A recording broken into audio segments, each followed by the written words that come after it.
Eh, so, sa tayo sa Ginoo mga igsoon, doon na tayo pasahon nga gitawag, series ni siya na gitawag og conclusion of the New Testament.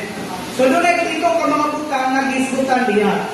May tungod ni Kristo, may tungod sa Diyos, ni Kristo, sa Espiritu, sa mga magtotoo, sa Iglesia, sa gingharian, o sa bagong Jerusalem, mga igsoon. So, munang linyada, sa dagko ng mga butang na gipadayag sa Biblia. Ang ikaapat nga na, nagisgot mga igsoon sa natong mga magtotoo. Okay? Then yun na po'y walong ka mga butang nga hiskutanan may tungod sa mga magtotoo. Una, ang mga magtotoo sa ilang status, kahinta.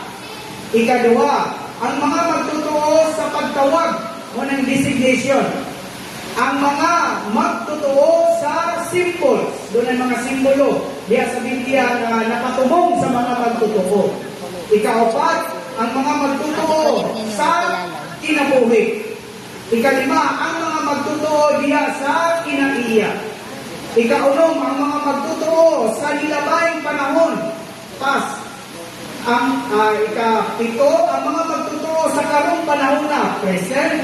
O ang katapusan, ikawalo, ang magtotoo sa umalabot na panahon or in the future. Okay? So, yatagan ka mo overview.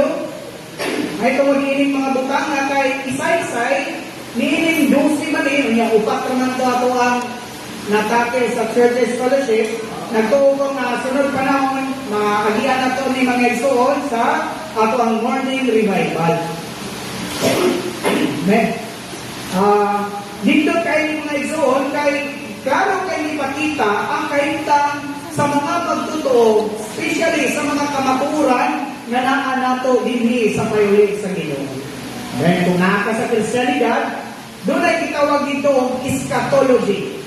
Kung mga magtutuon sa Biblia, nasa mga seminaryo, doon na sila ay lesson, doon na sila ay subject na eschatology. Kay magtuon sila sa history sa tao o nangatana ni ining kalibutan. Pero alam nato mga igsoon, no need na magtuon ka o eschatology. Mubasa lang ka sa conclusion of the New Testament. Kana nga series nga mga pagtulunan mga igsoon, dato kayo na nga magilang-igo nga doon na tayo pagkasayod. Maghimo pa din na nato mga igsoon nga doon na tayo pagday. Pagpahimulo sa mga kamatuoran dinhi sa payulit sa Ginoo mga igsoon.